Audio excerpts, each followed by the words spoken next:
Good morning, Gospel Life Church. It's April 21st, and today we're going to be talking about the Pittsburgh Pirates and James chapter 1, verses 2 through 4. And we'll get to the Pirates in a little bit. Stick with me. But let's start in the book of James, chapter 1, verses 2 through 4. Count it all joy, my brothers, when you meet trials of various kinds. For you know that the testing of your faith produces steadfastness. And let steadfastness have its full effect, that you may be perfect and complete, lacking in nothing. When I was trying to come up with what verse do I want to share, what passage of Scripture do we want to look at, would be an encouragement to us this week. I kept coming back to this, and I was back and forth, and James understood that we're living in difficult times. He was living in difficult times as well. And you look around us and things are difficult.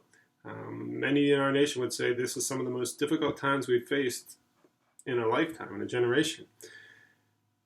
James understood that. He understood trials, persecutions. We've had to deal with not just the virus, but as Pastor Dave spoke on Sunday, the economy, and dealing with finances. So that's going to be a real struggle for many in the coming weeks and months. To deal with emotional stress of being separated from people, of plans being canceled. I've had to miss my niece's wedding.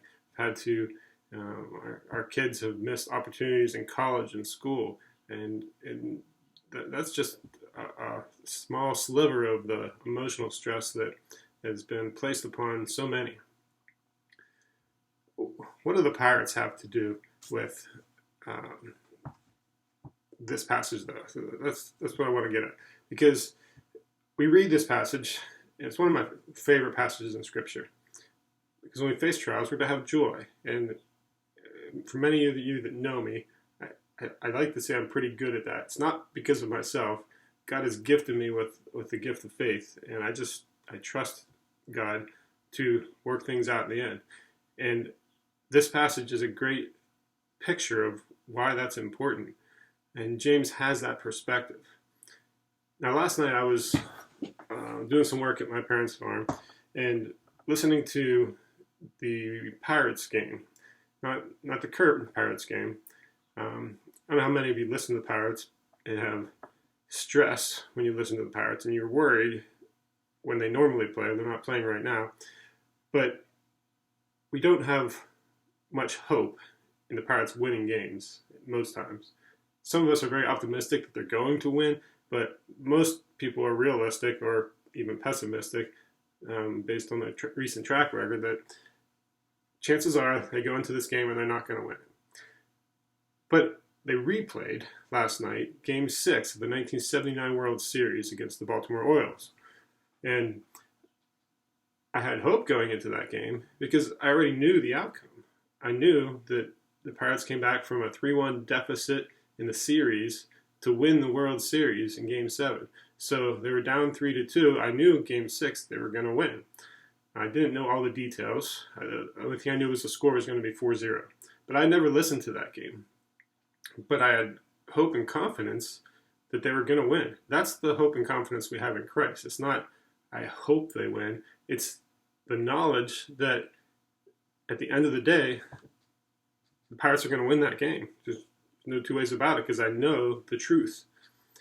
And some people say, well, it's not very exciting to go through life knowing that everything's just going to work out.